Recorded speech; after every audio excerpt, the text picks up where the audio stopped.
Hi guys, this is Grandpa, and I'm going to name myself Grandpa P, the science G. So you got to figure out what the G means. You know what Grandpa P means, P for Perello. What does the G mean? I can't talk to you right now because I'm filming this, but I think you can guess. Giant? No. But genius? Yes. So it's Grandpa P, the science genius. That's what I'm going to call myself. And I'm going to meet with you probably once a week, and I'm going to give you a different science concept that we're going to work on each week. And this week, we're going to work on expansion and contraction of molecules. And now, you probably don't know what a molecule is, or maybe you do, because some of you have had science pretty extensively, but I'm going to explain to you the best I can, and I'm trying to keep it simple for all of you. So everything in the world is made of elements, and elements are in the earth and in the air. And the elements that I'm going to show you today is going to be nitrogen and oxygen. Those are two of the 118 elements that are made up in the earth and the air. And elements have molecules. Molecules are made from atoms.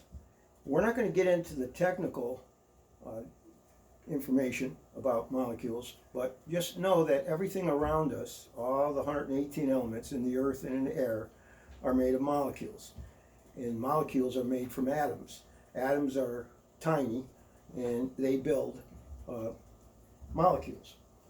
Now, in the air, the two major gases, elements, are oxygen and nitrogen. Oxygen is about 20% of all the air, and nitrogen is probably 79%.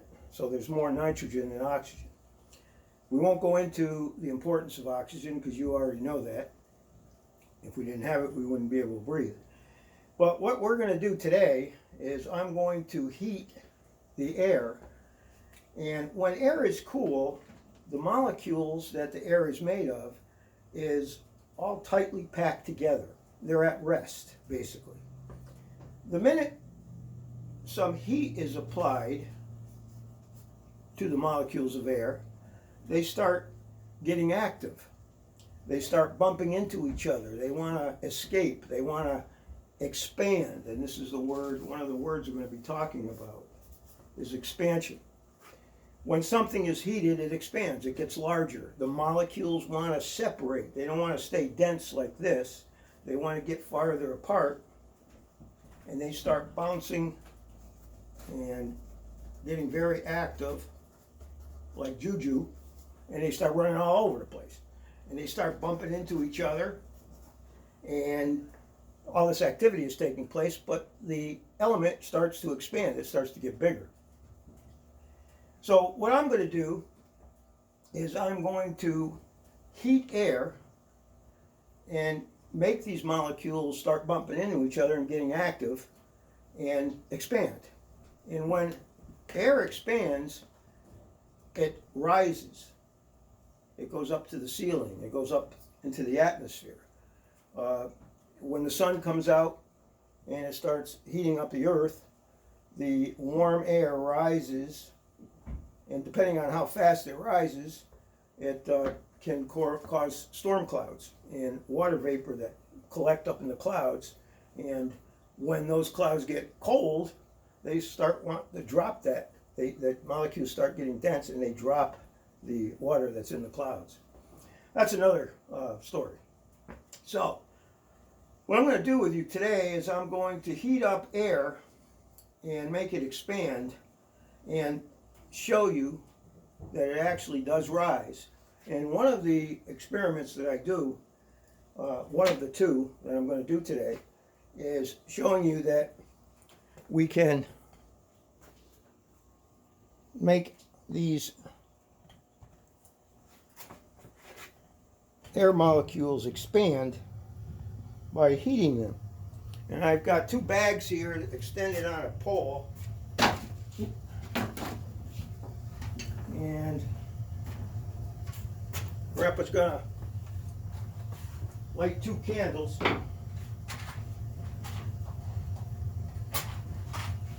Just to get more heat. I don't know if you can see me right here. I'm lighting 2 candles. Is this thing on?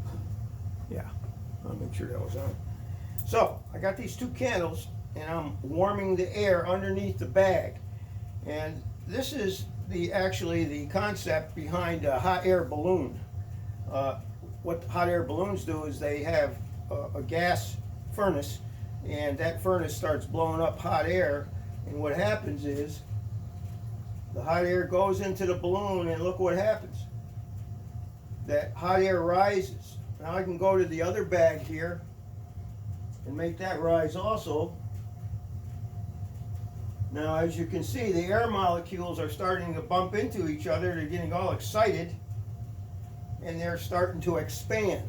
And that expansion causes the air to rise. As you can see, the bag's rising. Now, the other experiment I'm going to do today, and I'm going to put this back over here where it was. If I can find the spot. And maybe we'll put it over here, we can see something here.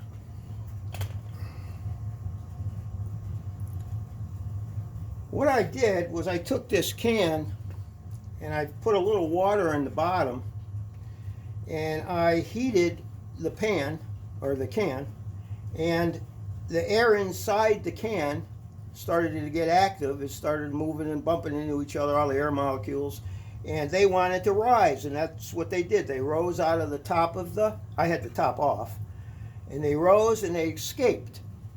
The air expanded and it went outside the can. After I took the can off the heater, the heat source, the air in the can wanted to contract. The word contraction, which means it wanted to get back. You can see the black. Yeah, let me turn this a little bit. The molecules wanted to go back and be dense again. They wanted to get back close together again. Well, in order for them to do that, they had to come back through the open end of the can. Well, because I put the top on there, they couldn't get in. So what they tried to do, all the air molecules were searching for a way inside the can, but they couldn't find it. So what happened was the air pressure on the outside of the can, because these air molecules wanted to get in there so bad, and they couldn't find a way in, they started trying to get into the can, but they kept pushing and pushing on the can to get in, and they couldn't. And what did they do to the can? They actually crushed it, as you can see. So what Grandpa's going to do now is I'm going to take another can like this. I'm going to heat the water that I pour in there. It's going to heat the air in the can, and the air molecules are going to start bouncing into each other and getting active and expand. And then their expansion, they're going to come right out of the top of the can, the air that can't fit in there anymore because they've expanded so much. Then I'm going to take this off the heat, I'm going to put a cap on it, and we're going to watch the can crush right in front of your eyes. Okay, so I got to make a few moves here, so be patient. We got to go over to the other side of the room where the fish are. You guys know where the fish are. I'm going to bring the camera over here. And I'm going to set it up over here. Now, for those of you that don't know Grandpa, if there's other kids watching, I have these fish that I put in a pond, and they're pretty big. Let me see if I can get this tight here. So, yeah, let's see what's going on here. There we go. And I want to get the vise in there. My grandsons, Juju and Seb, know what the vise is. They put some wood on it last time they were here, I think. All right, so I think I got that set up where you can watch.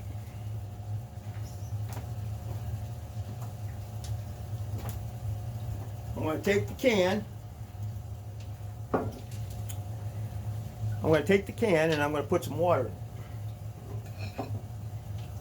As you can see, can you see this? I'm pouring a little bit of water in the can. Just enough to heat up on the bottom of the can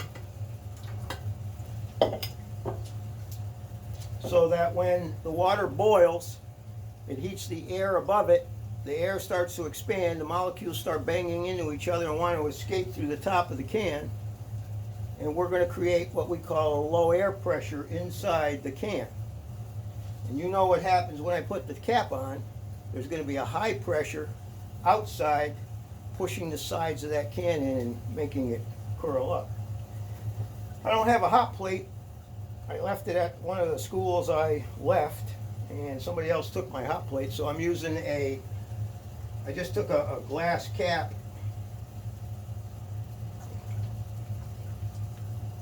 a jar cap, and I put some sterno in there, and sterno is a liquid that you can put in the bottom of a fondue pot. It keeps things warm, or you can heat up things.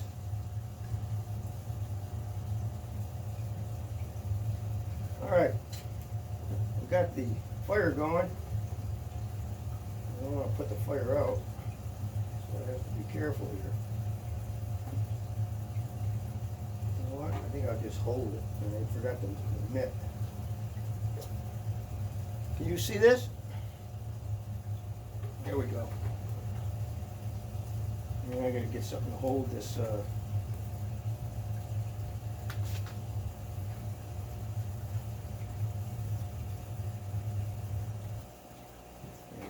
Hold this can. I got a rag here. Whoa! Getting pretty hot there. I forgot to bring my oven mitt down, so I'm going to use this rag. Whoa! Yep, I went out. Let's try it again. See, that's why you have to be prepared. I forgot the oven mitt. I can use this to hold it.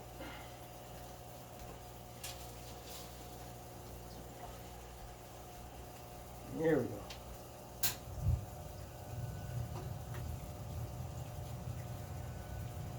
Now, if you notice, if you can see the top of the can, you can see the vapor coming out of the top of the can. That means the air now is getting very hot in there.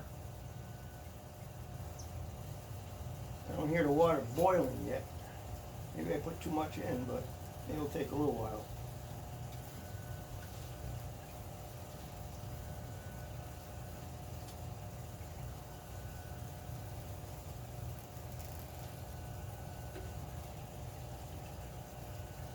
Yeah, I probably put a little bit too much water in. It worked the last time.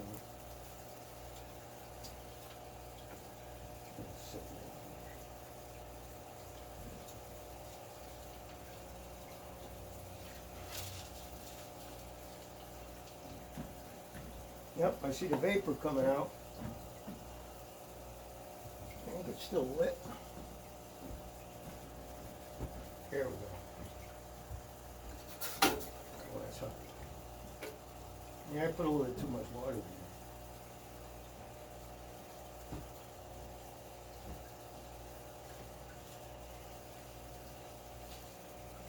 It's supposed to be boiling a little bit more than that.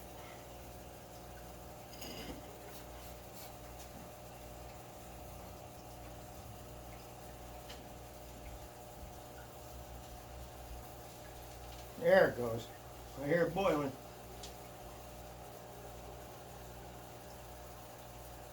Okay. Now I'm going to put the top on. And we're going to let this can cool.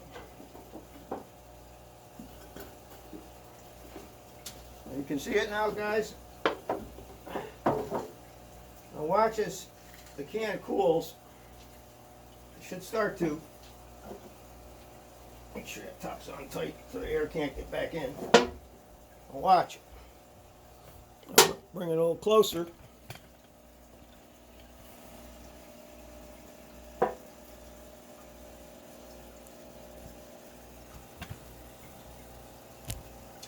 Uh-oh. Get back on there. There it goes. It's starting to cool now. The air in the inside now wants to go back to its original position, and it's trying to get the air that escaped because it expanded back into the can. Now keep an eye on that can.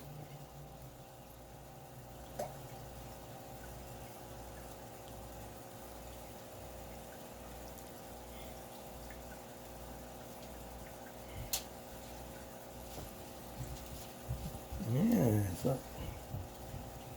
It'll take a while. Maybe I had too much water in there. It's going to take a little longer to cool.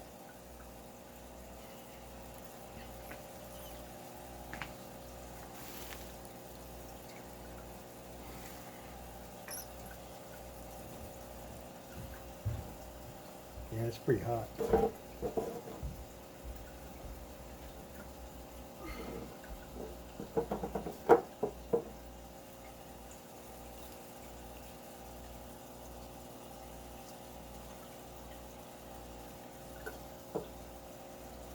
Well, it's not working as good as the other one did. This is what the other one did.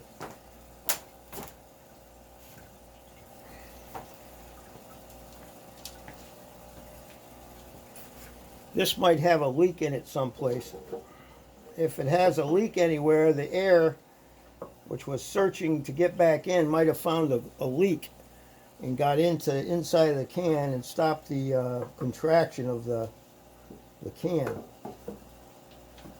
Yeah, it's not working as good as this one did, but as you can see, the first one I did is what's supposed to happen. And I'll tell you what, if I get another can tomorrow or the next day, I'll try it again and I'll film it for you. Because this one's not working as good as this one did. Because this one probably didn't have a leak in it. Unless we're... I wonder if I cool it somehow. Might it work? Yeah, it should have gone down already. Anyway, that's the experiment. And as you can see, I wish I had done this one second, not this one. I wanted to try it first with this one, and this one worked the way it's supposed to work, and this one didn't crush like this one did right in front of you. So anyway, let's go back over here. That one didn't work as good as I wanted it to.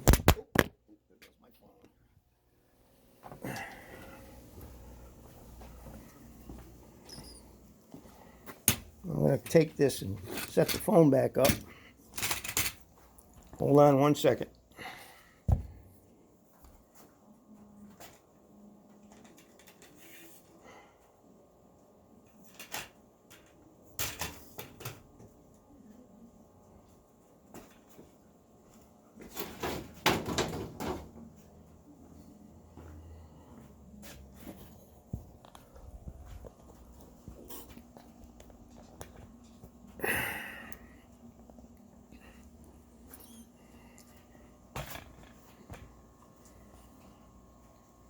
So, let's go over what we learned. That the Earth, air in Earth, is made up of elements, 118 to be exact. The elements are made up of molecules. The molecules are made up of atoms. For instance, oxygen molecule is O2. One molecule of oxygen is O2. That means to make a molecule of oxygen, you have to have two atoms. Two atoms put together makes one molecule. Nitrogen is by itself. It only takes one atom of nitrogen to make one molecule. And molecules can combine. We have lots of different compounds like CO2, which is carbon, one atom of carbon, to two atoms of oxygen,